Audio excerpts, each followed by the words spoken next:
Parashuram special ব্রাঞ্চে আসলে তটিনী phone করে বলে, তুমি ছেলেকে একা রেখে হুট করে কোথায় বেরিয়ে গেলে? আর তটিনীর নজর পড়ে মেঝেতে পড়ে থাকা রক্তের উপর। আর পরশুরামকে ফোনটা হোল্ড করতে বলে। আর রক্তটা হাতে নিয়ে তটিনী বলে, এটা কোত্থেকে এলো? আর পরশুরামকে রক্তর কথাটা বললে পরশুরাম হেসে বলে, ওটা মাছের প্যাকেট থেকে হয়তো রক্তটা পড়েছে। তটিনী কথাটা বিশ্বাস করে নেয়। আর তটিনী বলে, বিকেলে শাড়িটা পিকো করে আনবে বলে ফোনটা কেটে দেয়। আর পরশুরাম মায়ের ফোন থেকে পরশুরাম হিসেবে স্পেশাল ব্রাঞ্চ থেকে কর্ণর সাথে কথা বলবে, তাই কর্ণকে ফোন করলে ফোনটা আরাধ্যা ধরে। আর পরশুরাম বলে, আপনার শ্বশুর মশাইকে বলে দেবেন স্পেশাল ব্রাঞ্চের ডিপার্টমেন্টে ওনাকে আসতে হবে, ওনাকে জিজ্ঞাসাবাদ করা হবে। আর উনি যদি না আসেন তাহলে ওনাকে তুলে আনা হবে বলে ফোনটা কেটে দেয়। আরাধ্যা কর্ণকে কথাটা বলতে যায়। বিকেল হলে তটিনী পরশুরামকে শাড়িটা পিকো করতে আনতে বলে।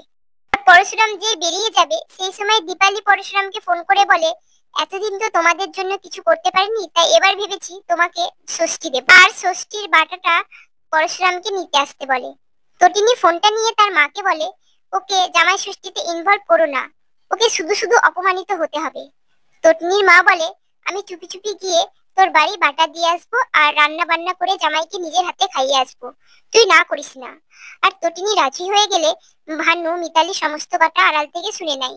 আর পরশুরামও শেষ পর্যন্ত ষষ্ঠী নিতে রাজি হয়। পরশুরাম বেরিয়ে পড়লে তটিনী মেঝেতে পড়ে থাকা রক্তের দাগটা দেখে বলে, মাছের রক্ত তো দেখে মনে হচ্ছে না, এটা মানুষেরই রক্ত। আর ওদিকে ভানু দীপালিকে বলে, তাহলে জামাইকে নিমন্ত্রণ করলেন? আর সত্যজিৎ যদি জানতে পারে কি হবে ভেবেছেন? আর সন্ধ্যা হলে প্রেসার বাঞ্চে কর্ণ আসলে বলরাম, সৌরভ, মায়া সহ সব অফিসাররা কর্ণকে জেরা করতে শুরু করে। কর্ণ উঁচু গলায় বলে, আমাকে হ্যারেস করছেন, আর জানেন এর ফল কি হবে? তখন বলরাম বলে, শিবপ্রসাদ গাঙ্গুলির বাড়ি গিয়েছিলেন, ওকে হুমকি দিয়ে এসেছেন, জানেন এর ফলও কি হতে পারে? আর তখন কর্ণ বলে, এর কোনো প্রমাণ আপনাদের কাছে নেই।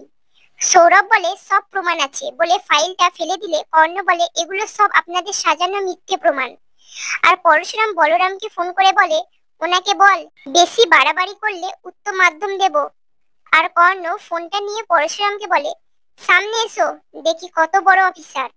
পরশুরাম বলে, বাইরে প্রেস মিডিয়া দাঁড়িয়ে আছে। একথা শুনে কর্ণ ঘাবড়ে যায়।